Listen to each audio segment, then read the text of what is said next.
Hey, good evening, everyone. John Henry Soto here. Welcome to JHS Interviews. I am really excited. Tonight we have Michaela McClain is on the show. She is a singer-songwriter from New Jersey. She has one of the most soulful voices that I've ever heard, and I'm not just saying that. It is the actual truth. I've heard it, and I hear it often, and I am extremely excited to welcome her to JHS Interviews. So please, ladies and gentlemen, welcome Michaela McClain. Hey, John, buddy. Hey, how are you? I'm good. I'm tired, but good. Yeah, I know. We were talking. I totally get it. I totally get it. It does actually, and we'll talk about that. About that whole challenge and stuff. But it does get easier, Yeah. and and it's part of a. It's a wonderful thing. So before anything, and I've told this story before. I want to just tell the story again because I think it's such a an important story. I tell it literally. I tell it because it's one of the stories that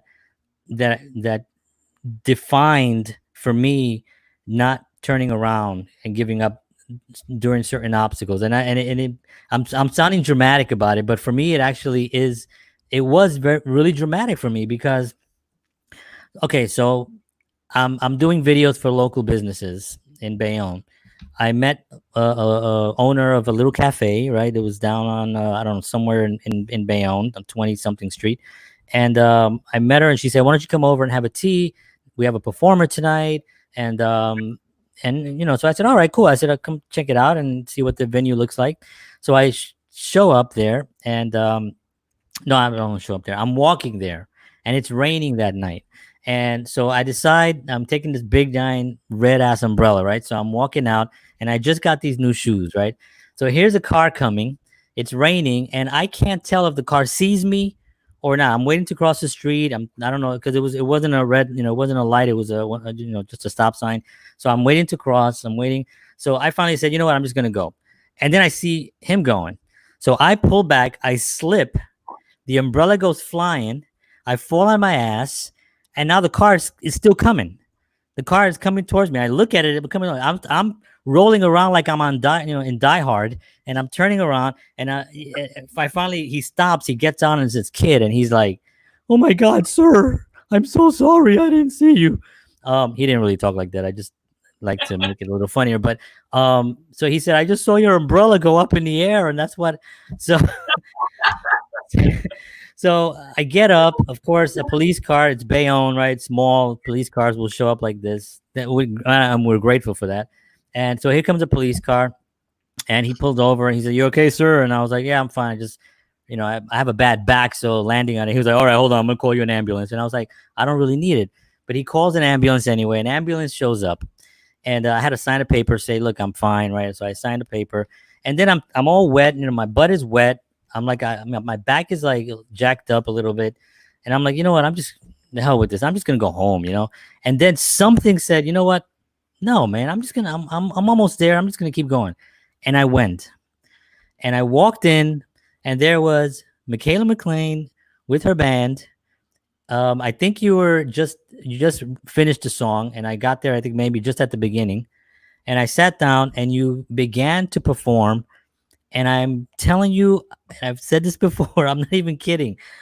You were so polished. You were so professional. I was looking around, and I'm like saying, "This is what's going on here. She's amazing." You know what I mean? And I'm thinking in my head, "Oh, maybe she's friends with the cafe owner and she's just doing them a favor," which, of course, every time you perform, you're doing a tremendous favor for everyone.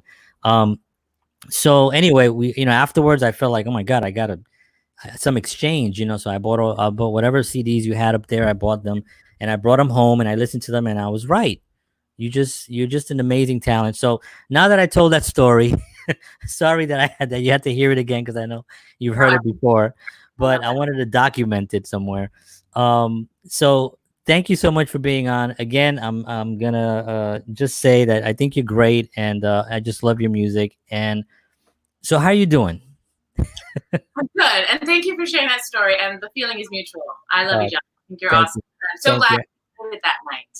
Yeah, I think about that all the time. I'm thinking, and all those other things that decisions that come into your life, and you're like, maybe I don't, but you do it, and then something positive happens. So you have to really pay attention to those signs, that little voice in your head that says, just keep going, not to the other voice that says, the hell with it. Right, That right. voice is so.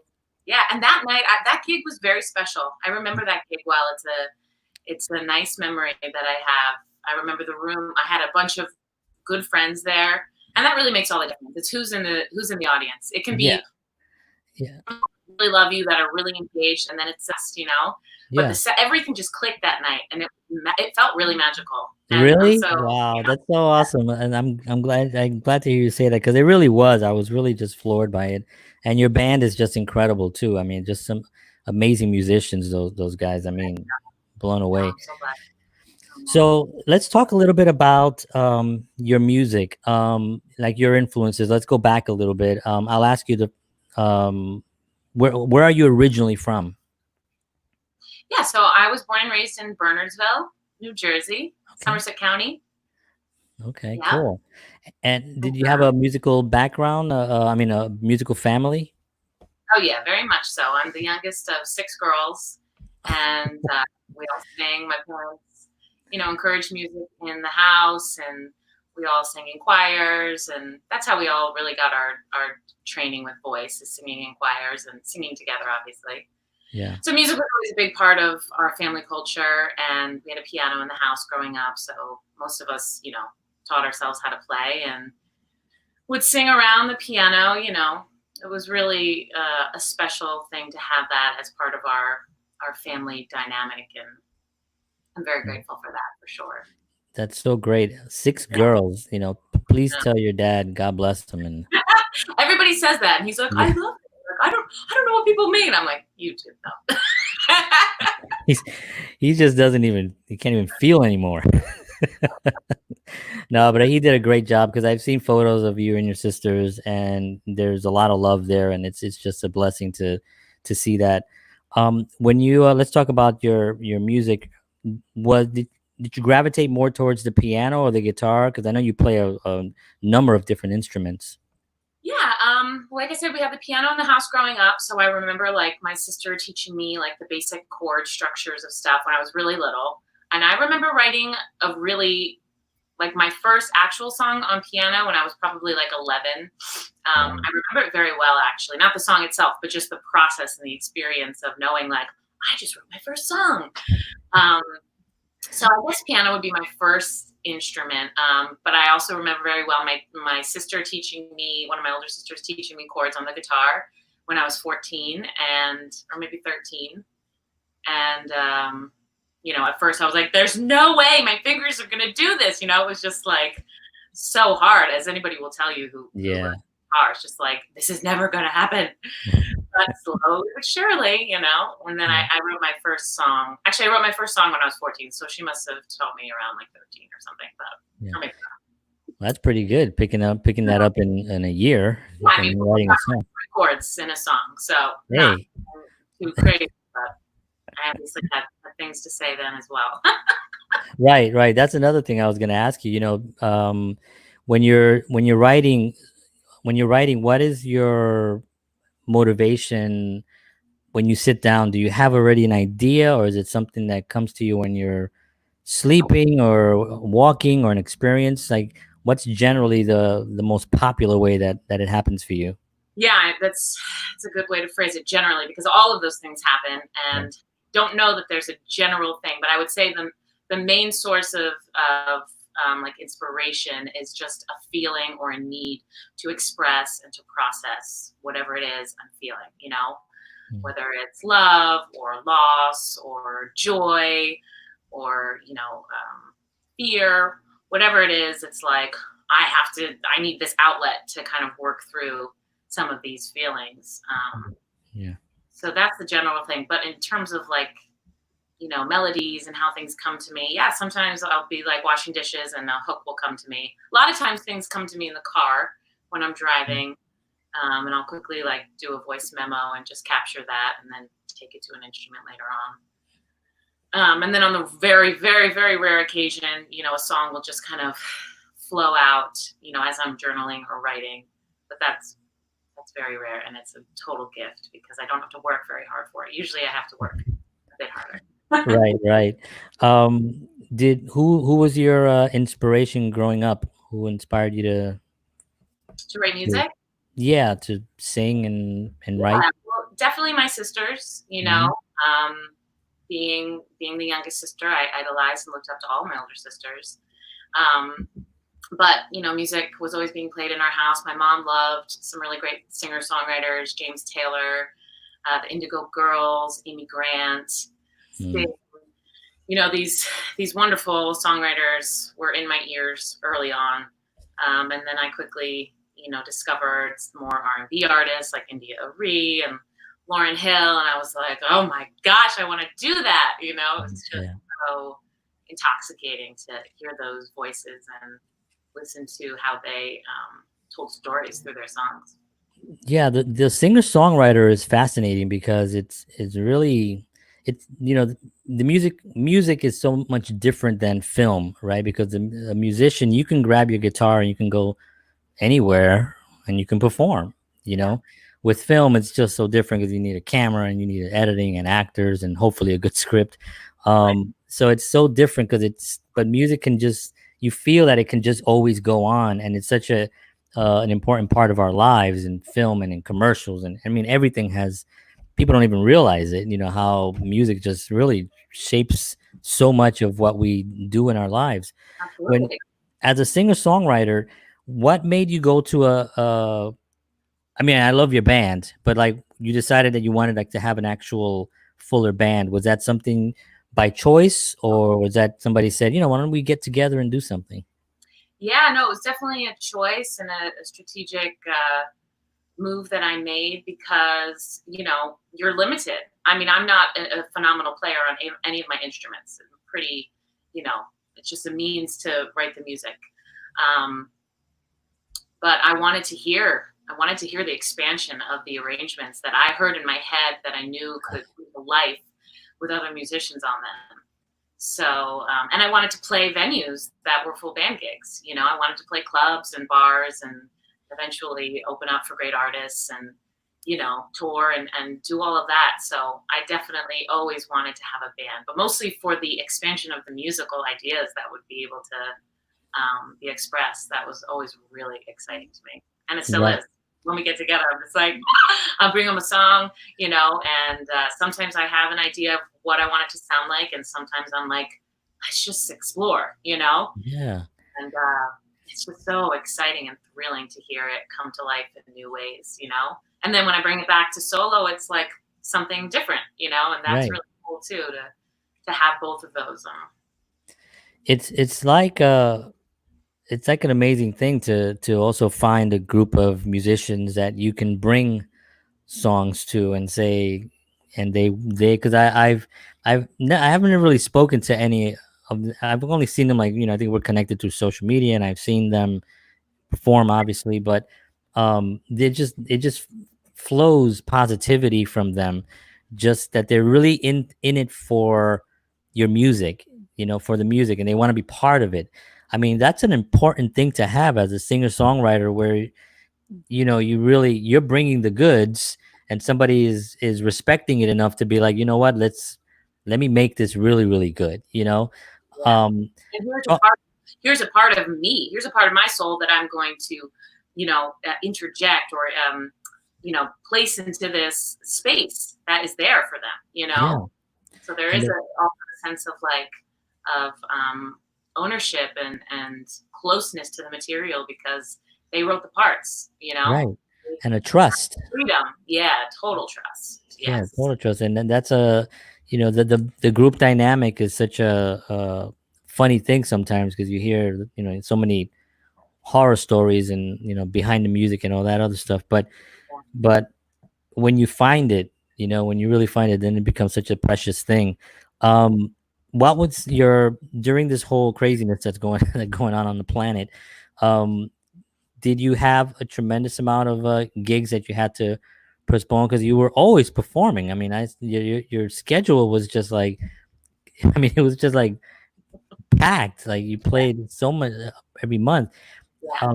Did that just have to obviously, you know, was it a lot of it that you had to kind of postpone? Yeah, well, because of the pandemic, I had a maternity leave, so I was not playing. Right. I had a baby, That's so right. there were a few, like 3 or 4 months that I was planned not to play anyway. From about December until April, I planned to take off because I had my baby in the middle of January. Oh, okay. Yeah, Yeah, so yeah. I had my last gig. Actually, that's a lie. I had my last gig in the middle of December, and then I had the baby like a few weeks later. But yes, I had gigs scheduled starting in April, and it Yeah. just wasn't wasn't going to happen. And then, within actually just the other day, I had to make the tough decision to cancel the rest of my gigs for the rest of the summer. I had several venues lined up of places that I play every month that are residencies that had me on the books a year out, and I just didn't feel like it was safe enough to do that, since I have to keep in mind my baby and not wanting to expose myself, even though they have, musicians are playing outside now. And I know that reduces your chances of exposure, but there are many unforeseen things that can happen, that would Yeah. increase my exposure. And it just wasn't worth it. But it was really, really hard because I Yeah. really envisioned, being back into my music Yeah. life. Obviously, not in the same, like you mentioned, not in that same intense schedule, but at least to have a couple gigs a month just to, get back out there. But I don't know when. I don't know when now. It's going to be a matter of things calming down and cases declining and feeling safe, like it's, a wise decision for my family. Yeah, yeah, it's been a challenging for so many people. The one thing that I always take pleasure in, if that's the right word, but is the fact that artists are always creating, no matter where, no matter what happens. Oh, There's so many people writing right now, and yeah. musicians are obviously continuing to write and to come up with stuff. So there's like this pool that's filling up that for me, I'm kind of excited about it, because as soon as things start really opening up and we start getting a little bit more freedom, it's gonna really just spill out, and we're gonna have some, I think, in my opinion, we're gonna have some beautiful music and some wonderful films and TV shows and all that. Just people just sitting on all this stuff that they've had time to sit down and really put some attention on, so Yeah, that to me is that's cool. a cool way to look at this time.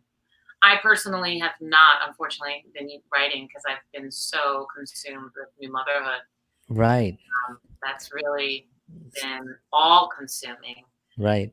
Um, So congratulations to you and Reggie. Happy, I guess, happy Mother's Day, happy Father's Day. yeah, First ones. It's always like so amazing. yes, How are you and Reggie doing? we're doing good. We're Yeah. just so in love. It's crazy. We're so obsessed with her. It's just an all day, like, oh my God, we love you so much. Like, it's crazy. Yeah, she is so cute. So wonderful. She's such a happy, sweet, loving, precious. I mean, like, I miss her right now. Like, she's asleep Right. and I miss her. Like, if I look at pictures of her on my phone, I'm gonna be like, honey, I can't Yeah. wait tomorrow. Yeah. Um, so it's been amazing, and it's been amazing to see him step into fatherhood. He's such a natural, and I'm Yeah. so blessed to have him as my partner. Yeah, It's, he's such a cool guy. I don't know Reggie that well, but just from again, I'm all about energy and just flows and stuff. And when I first met him, it was just like, oh yeah, of course. It's like everybody says he's that. awesome. Yeah, yeah. So that's so cool. So congratulations on that. Um, so you will get more sleep eventually. You will, everyone does at some point. Mhm. Um, the challenge that I guess, I'll ask you this, about writing and about getting back to performing and all those kind of things. What kind of time frame do you give yourself, or are you just kind of like not even really going there at this point? Just like, you know what? Let's just wait for things to chill out and then I'll work on that. Or at some point, are you going to get itchy and be like, I got to write or I got to do something? Oh yeah, I'm already like, Yeah. I've been feeling that way for months. And during my pregnancy, I wasn't really writing either. It was just an interesting time of introspection and just kind of a lot of feelings, but not feeling inspired to really put it to music just yet. So I know there's a lot of material swirling around, which I hope the fact that I'm really being present right now to my daughter and to the experience, of being a mom, I hope that will afford me lots of material and, when the time is right. But in terms of a time frame, I mean, soon, I hope. It's just a matter of time and not really even inspiration. I know it's there. It's just a matter of time. Yeah. The days don't really afford me that, and the night times I'm really wiped. So I think when she's a little bit older and she starts taking longer naps during the day, hopefully, and I start to get back into gigging so that the night times are not so exhausting for me because I'll already kind of be on that schedule again. I don't know. We'll see. Yeah. But it's definitely in the forefront of my mind because Sure. When I'm in the midst of writing a song, it's like one of the best feelings in the world for me. It's really, I can't even really articulate it. I feel so, it sounds so corny, but I feel so alive. I just feel like I'm like buzzing with this creative energy, and it's so exciting, and I feel so connected to myself. If that makes sense. And totally. I'm just so happy that I am using the gift, There is this guilt, like when I'm not writing, then I'm like, I can't even call myself a songwriter, like I haven't written anything and whatever. But so I want that feeling. I think about that feeling all the time. And whenever I'm in the flow of working on something, I'm like, here it is. I love it. This feels so good. There is that feeling when you're writing and you just hit something that is right. Like you don't know what it is, but you just know that then you get your hair stand up a little bit. You start almost everything around you just kind of shuts down, and you're just right there in that moment of whatever that creative thing is. And it's an amazing feeling. You're right. It's almost impossible to really describe it, but it is like you really feel like you're alive, like you really feel the breath and you feel the heartbeat and all that stuff. And it's, I love it. Even when you don't get that, the hairs, that moment where you're like, this is something, even when you're like, this is crap, like at least you're and you're doing it, and you're like, okay, I'm closer to getting something, that in itself feels really good. At least you're doing work, Yeah. I saw an interview with John Mayer recently, and he was talking about like how many songs he'll go into the studio for like an album, and he says, "Oh, I just don't finish them. I don't finish." He goes, "I'm start writing stuff, and as soon as I think, oh, this kind of sounds like something that it would sound like me making to be good, and people would probably listen to this and think, oh yeah, this is John Mayer doing what he does," and he goes, "I don't like it." He trashes it. So he doesn't finish like a lot of, he literally would just finish the whatever 15 songs. And it's the process is just so different for so many different artists. But you said John Mayer. Oh my god. Oh, me too. I remember my cousin turning me on to him. It was before he blew up. It was my cousin Mayer, and we were in the car, and Room for Squares, his first song, his first album, and she played me like the title track, whatever. She's like, I'm telling you right now, this guy's gonna be huge. Like she called it, and I was like, okay. And from then on, I'm a huge John Mayer fan, and he had so many amazing songs that are not top anything songs. Like if you listen to his catalog, it's just like incredible music. He's fantastic. You said something when I'm sorry, say it again. I just said he is such a great songwriter. Oh, he is. He really is. He's very clever. He's just very like that song on the weekend. Love on the weekend. Yeah. It's such a clever way of saying things. I know. It's just so freaking. Why didn't I think of that? I know, that's what I know. I thought I was like so simple. It's like love on the weekend, like weekend. I mean, come on, But he's freaking great. We have a few people here, and then I wanted to ask you. I don't know who that is, but that's my sister. Sweet. Hello, sister. All right, we got Megan. My other sister. All right, right on. Oh, that's my friend Lauren. Hi, thank you, Lauren. And Lauren loved We were just, Dante. a quote that we heard or that we read in his liner notes when we were in college, and we were sitting outside my apartment. It was like snowing, and we were listening to his album Continuum, and we like played through the whole thing in this snowstorm outside my apartment, just like, oh my god, as music students. And then I'm reading the liner notes in the back, and he ends with the line of, "If you're a musician with an instrument in their lap, get to work. The world needs you." And we both, Wow. you know, Wow. and she's Wow. reminding me of that quote. Wow, that's so cool. Yeah. Yeah, he one of the I'm sure you heard it, one of his concerts at the end where he says he's like thanking everybody. He said, "Let's grow old together." That sounds like that might be fun. And I'm just like, I I love that. mean, he's like 20 whatever years old and he's saying that, and it's just like he just knows that that's his life and that's his future and that's why he's here. Initial writing both sides now at like 20. Like, what? What? Unbelievable. Unbelievable. Oh, Hey, you know this guy? bad. I know that handsome face. So, Reggie, thank you so much. And what the world needs now. 3 times on the wall if I'm bombing it. Oh yeah.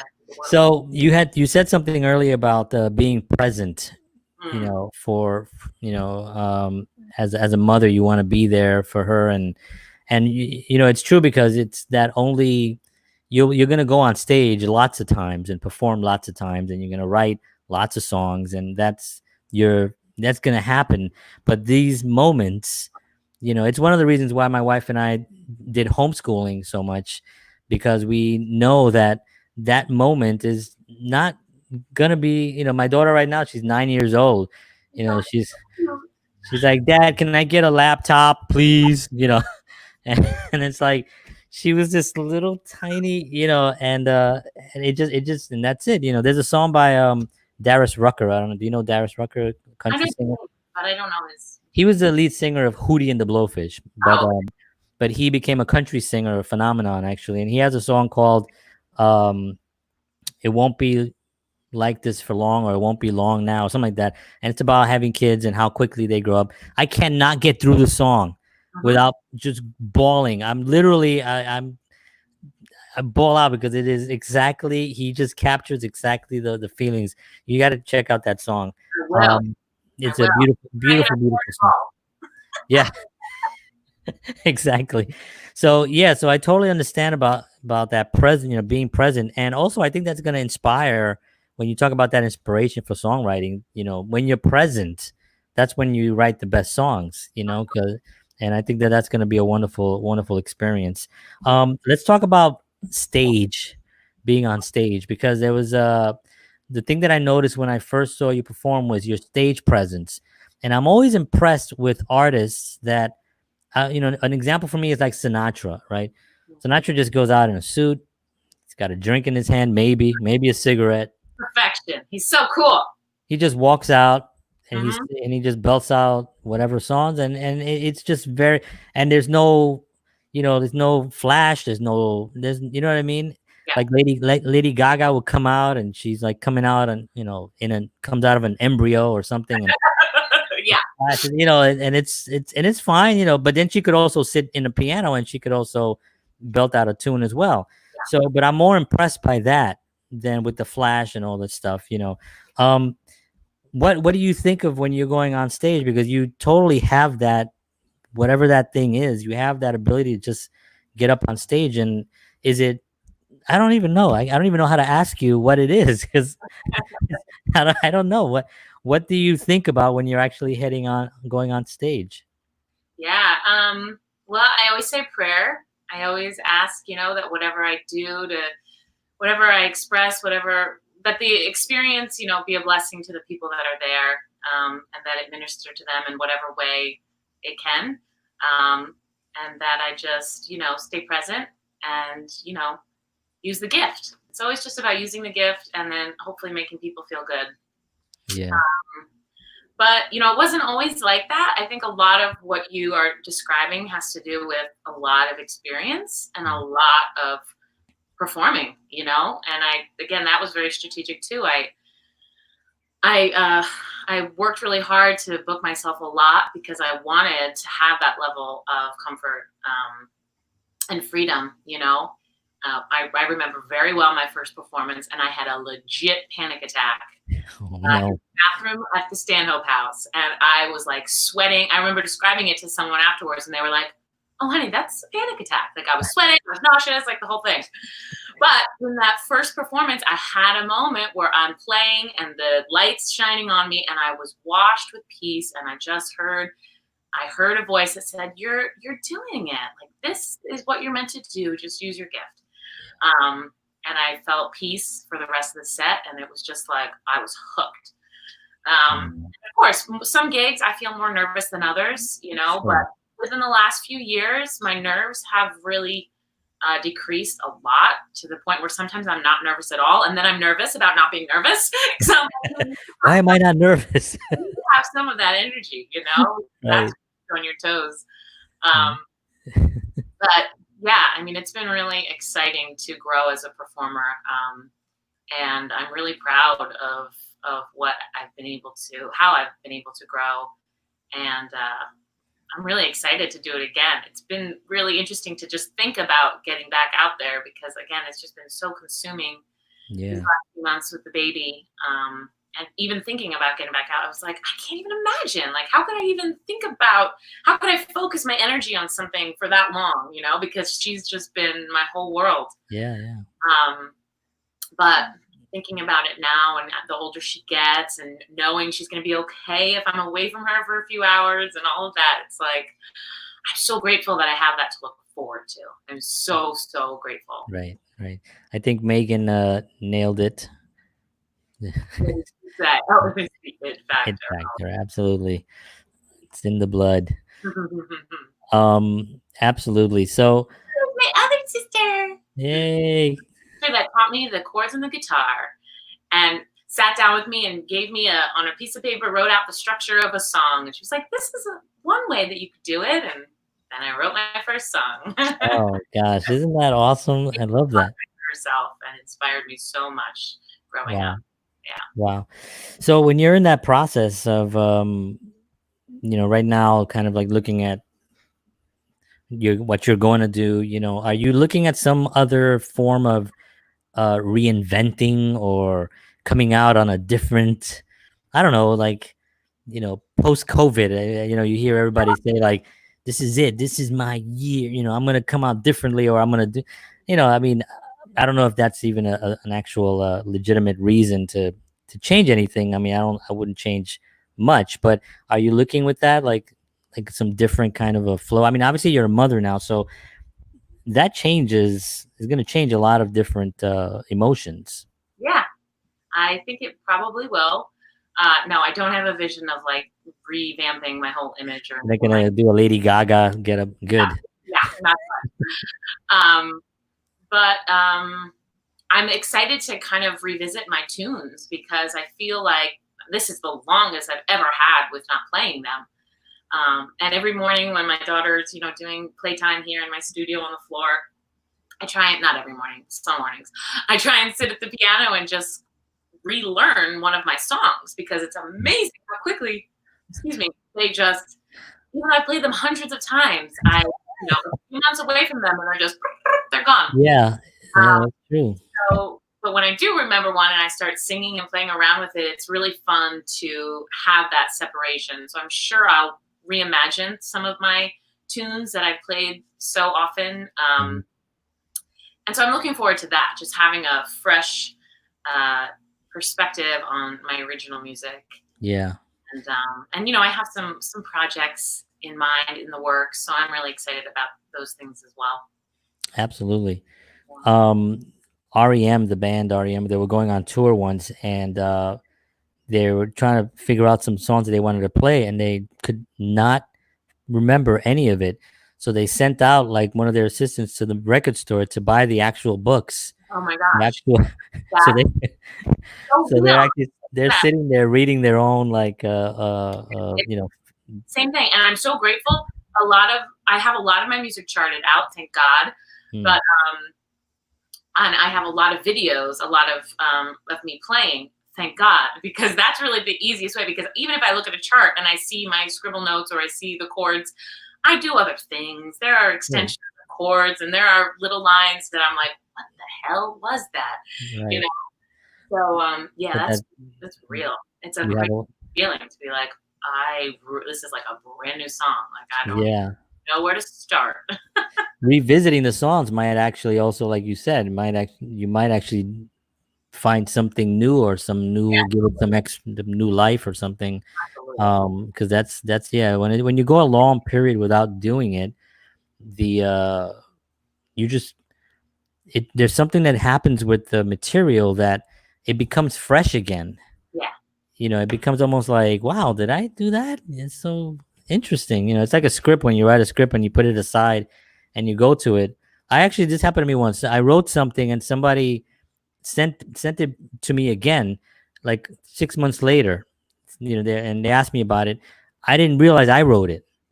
So Oh my I God. opened it up because I thought it was a script that they sent me. So I open it up and I'm reading it and I'm like, oh, this is funny. And then and then I remember thinking, I remember something like I remember reading it before, and I was asking him questions. I was like, you idiot, you wrote this like a Oh year ago. my And God. That's I was funny. like, oops. Good sign though. I mean, you were into it. I was into it, yeah. So I thought afterwards, oh, okay, that's pretty cool. So we got let's see, just want to say,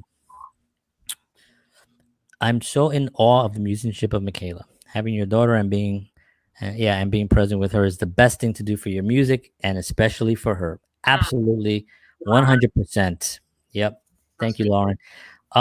It's another dynamic. It's a completely other dynamic of existence. And I get very, very, out there when I talk about it because with my wife and I sometimes to this day I'm like, my God, I was like, it was just you and me, and now it's my daughter, my son, and now look at them, they're here talking, and they were not there before, and now here they are, and it's just an amazing thing for me, and it also just changes your whole perspective on so many things in your life, and it doesn't make it like, oh, my family is the only thing important to me. It doesn't do that. It actually strengthens everything else. Everything becomes more meaningful and more clear to me. Let me see. I have a question here. Have you thought about writing a children's lullaby album? Ooh. Yes, I have. Thought about working on a children's album. That'll probably come a little bit later once I get back into. I have a. I have an. Do you want me to talk about things that I'm going to be working on coming up? Yeah. I was actually going to ask you what's coming up. Okay, yeah. So I had started with my guitarist, my duo partner Raul. He had started helping me kind of demo out tracks for my first full length album of original music. So that was really exciting to start when I was pregnant. We started talking about it before he knew I was pregnant. I knew I was pregnant, but he didn't. And he was like, yeah, we can do this. Like, let's make it happen. And I remember the day so well because I felt so grateful that I'd have something to focus on that would be musical, that would be, a goal of mine during the pregnancy. So that was a total blessing. So that's going to happen. They're going to be my full band arrangements, the songs that I've been playing out for years with them, and maybe some rethought arrangements at that point. Who knows? But stuff that hasn't been recorded yet. And maybe hopefully some new stuff as well. But I'm really excited about that. And I also really want to record a jazz standard album. Reggie, oh my God, yes. Me to do. He's like, I would fund it if I had the funds. Like, he wants it so bad. So I feel like I have to, like, just to please him. But no, it's been a total dream of mine as well for years. I love singing jazz, and I think that would just be so much fun, and something totally different than my original stuff. So I'm working on the funding for that, figuring out, how I can make that happen. Yeah, we'll definitely make that happen for sure. Yeah. And then, yes, of course, I've been thinking about children's music. While I was pregnant, I was like, well, I'm going to have to do some kind of children's music, So I'm sure that will happen at some point. Yeah, Yeah, I'm writing like little ditties all the time with her. Nothing that I would like want to record and share with the world, but you right. know, I'm like, why shouldn't there be a song like for when you're changing the baby's diaper? Yeah, I think I used to do my with my daughter. I used to do foot. It was someone putting on her socks because she, they don't let you put their socks on, especially when they get older. It becomes even more of a. I'm trying to aim for the Yeah, foot yeah, yeah, while it's yeah. moving around. So I would always sing a song. It was a footsie, footsie, footsie on. No, was it? It was, yeah, footsie, footsie, footsie on the footsie. I'm gonna put the sock on the footsie, and that would be the only thing that would get her to, like, chill out and stuff. God, My brilliant. son, my son is pretty good. He doesn't give me too much, but yeah, I mean that's where the inspiration would come from. Yeah, yeah. And Um, the older she gets too, the more that, and the more responsive she is to music, and the more we can kind of yeah, play around. I think that will be in a year or two or three. yeah. Yeah, Yeah, I'm really looking forward to that jazz album, jazz standard album. That's going to be so amazing. So let's talk about your voice, because how did, like, what kind of training, because you have like an amazing, very soulful voice, and when it but I can't really, when people say what do they sound like, and I always hate that, like when I was in a band, it was like, what do you guys sound like? And I was like, I don't know, man. You sound yeah, like us, but you could always look at us and be like, okay, we kind of sound like these guys or that guys, whatever, or a combination. um I can't really pinpoint that with you. Your phrasing, did you actually get that from a particular artist, or was that your own thing that you just feel, or did yeah. you study phrasing? Yeah, you absolutely can. Yeah. And you probably do if you're studying like jazz. Oh yeah. I mean, and I was trained classically in choirs, and then in college when I was um, taking music ed courses, I had to take voice lessons, and those were classical. And I never really enjoyed them. Singing like that was never, it never felt authentic to me. I could do it and kind of, but I always felt like I was a little bit of an imposter, because it didn't resonate. With how I wanted, how I feel like I would sing, Right. all the other times. Um, so no, I think that my phrasings and the way I sing in general is just a result of all the music that I have listened to, that I again grew up listening to. It was never a deliberate choice to say I want to sound like this or I want to sound like that. Of course, there are things I wish I could do with my voice that I can't do. And I've had to just kind of accept what I can do and then try and make it as good as possible. So, um, I kind of, again, just performed a lot and sang live a lot so that I could, get stronger and work on the things that I knew needed improvement. Yeah. It seems also that a lot of the modern thing is that's happening with vocalists. It Yeah. seemed like we went through this period of, like, everybody was like, oh, ah! There was this, which was like, it just, it just, I don't know. I don't like a lot of screaming, especially when it's like over the top. Like for me, Aretha Franklin Mm, was the best at it. She did it a yeah. long time ago. And then, there was I love, and there are some amazing, like Mariah Carey and a bunch of others that I can't think of right now, but Christina Aguilera, they have this ability to just really scream and stuff. But what's happening, I think, is a lot more people are actually starting to use their voice as an instrument, although it is an instrument, but not as a look what I can do kind of a deal. So when you said, there's some things that you can't do. I think the voice is exactly what it that's what it has to do.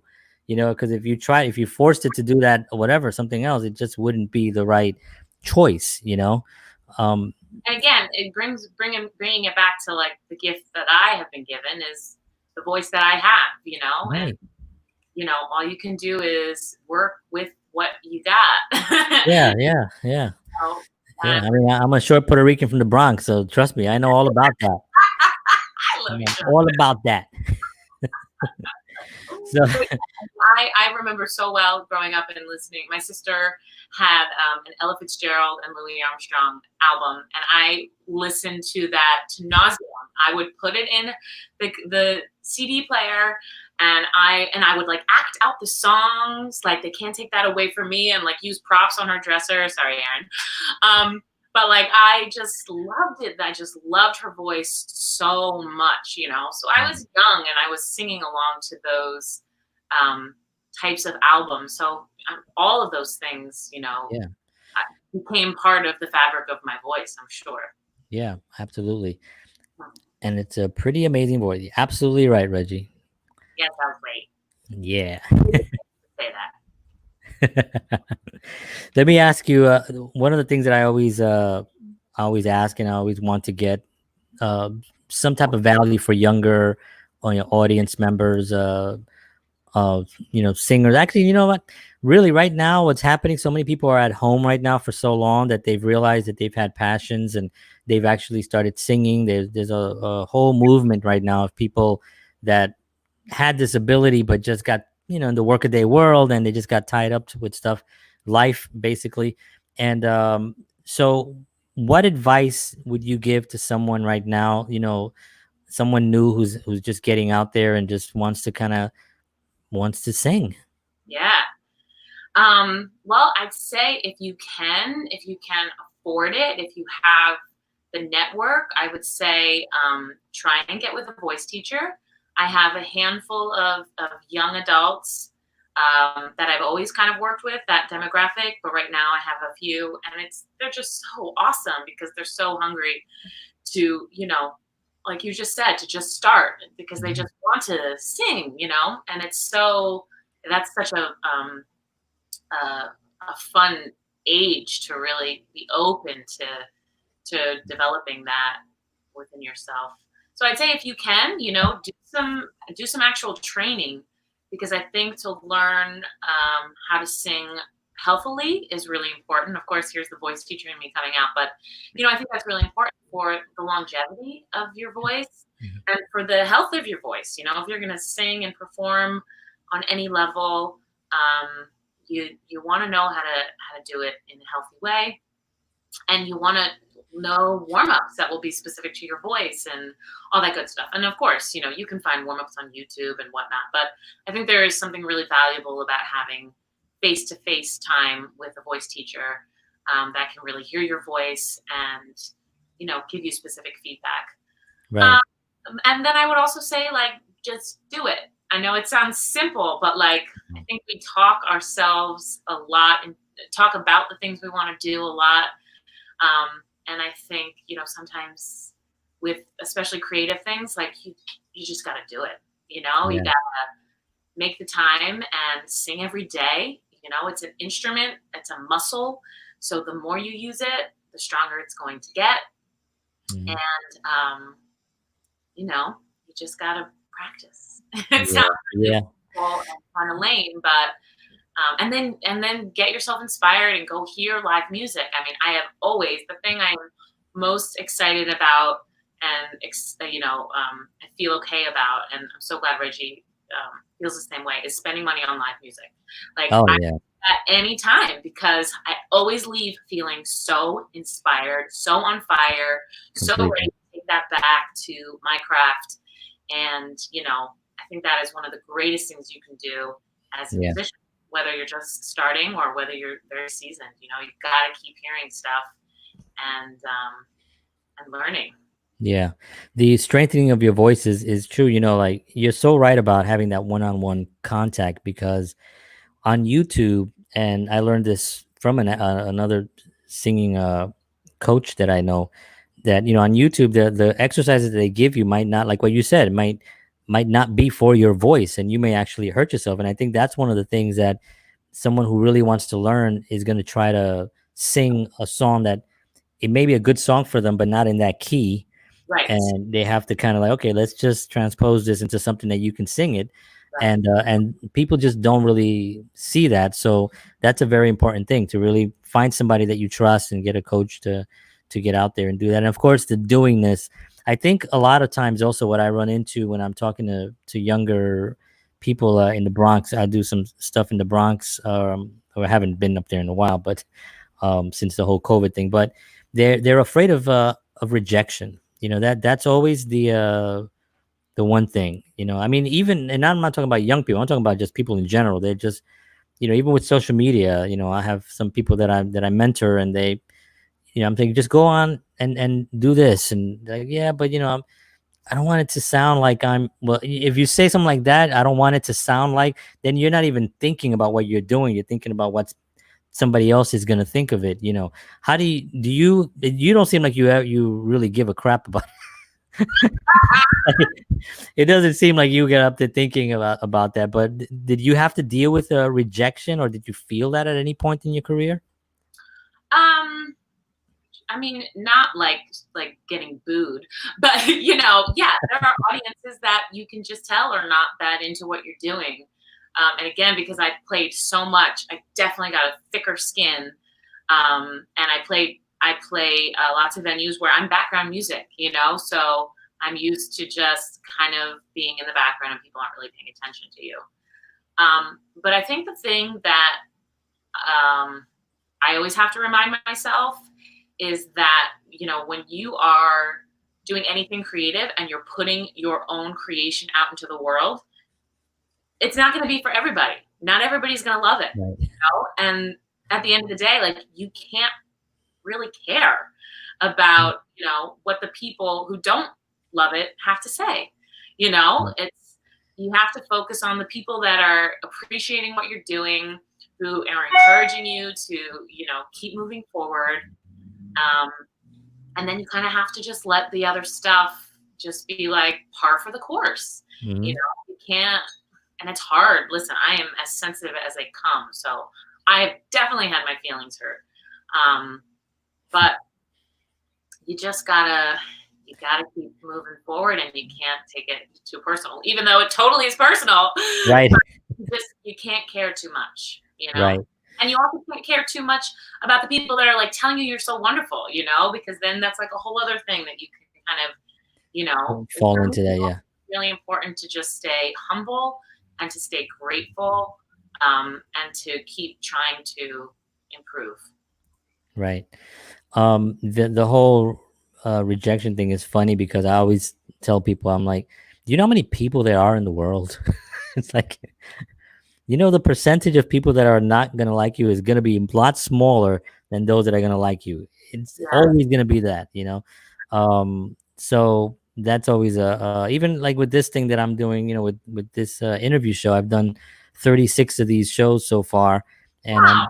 I'm booked all for July, and I've had some incredible, you know, guests, and you know, you're here today, which is I'm blessed, and you know, it's not what did I know about doing? I just researched it. I was like, you know what? I know some amazing people. Why am I not sharing their story with the world and try to find a platform to do that? And that's what I did. You know, I didn't think about, oh, well, people are going to say things. And yeah, I've gotten a few stupid, you know, comments and stuff, but you got to really just know that that's always in the minority, in the very, very minority. You know, there's not that many people that behave that way. Not many jerks in the world. They just are loud. That's so true. Yeah. So let's we're almost at an hour. Wow. I know. I was like, wait, we just started. So I want to talk about your solo album, your album. It'll be your first full length album. Mm-hmm. And do you have the tracks already for that, or are you still coming up, you know, writing? Yeah. So I have the majority of them. And again, this was all kind of conceived a few months ago when I wrote out the songs that I knew I definitely wanted on the album. And I don't think those will change too much because I love the tunes. My fans know them really well. They know the live arrangements, and I do want to capture them, you know, being recorded. But I did leave some room for some new stuff. So hopefully I'll have one or two new tunes on that project as well.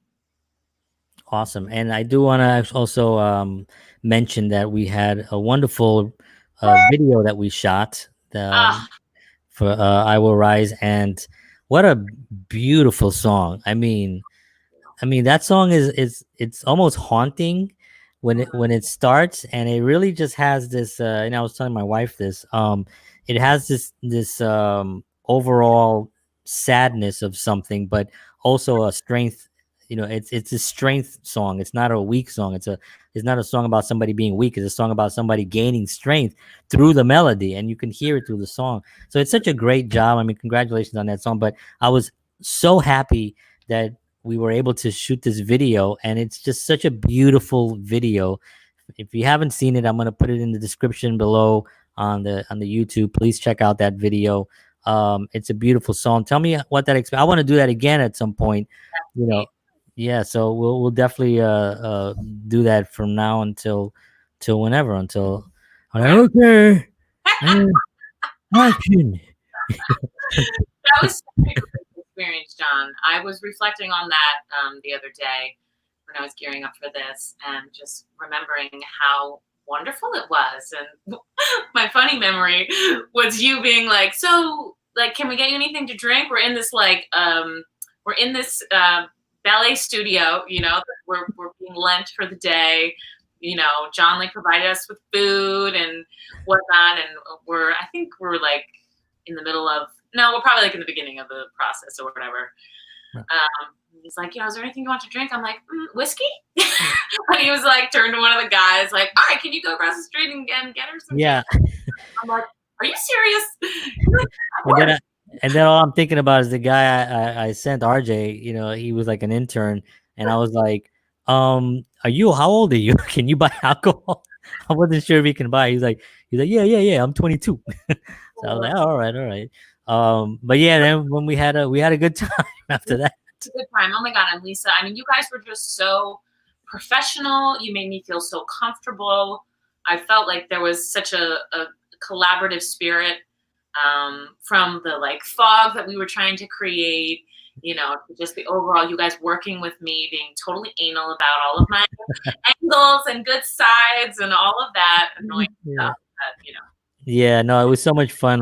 Lisa Zelensky, who was the director of photography on that, and she was great. And we did sit down and we heard the song like, a bunch of times. We just sat there and we were like, oh man, we could do this and that. So we did write. So when we went there, that's what we had already. We already had the whole thing kind of mapped out. I mean, everything changes when you're there because you realize certain things, whatever lighting. But as far as doing that, it was a pleasure for us, and it was just so good, and we're so proud of it because we, Yes. it's just, yeah, the execution was done so beautifully. Yeah, it was really good. It was really good. I'm really happy it turned out that way. We're gonna do more of those, and "I Will Rise" is a song anyone can play in their car. Yeah, cry there because it works in so many. Oh, that is true. I was thinking about that. How it works on many different situations.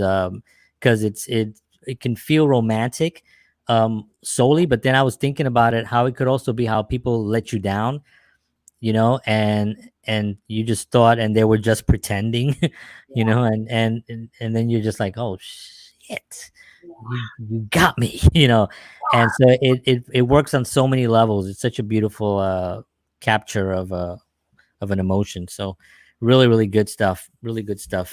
Thank you so much. My pleasure. Let me see what just I don't want to miss anyone saying. I think Reggie saying, and it's a pretty amazing voice. I was talking about you when we were talking about your voice. And of course, Reggie says, call me for lessons. He's always a sales guy.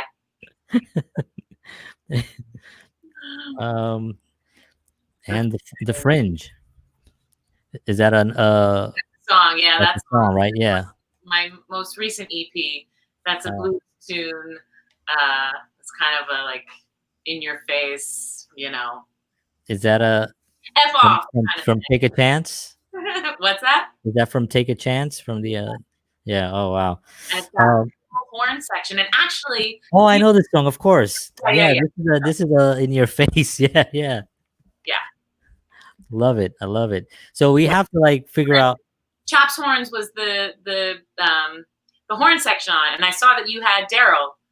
Are you serious? Yeah, I had Dave, Doc. Yeah.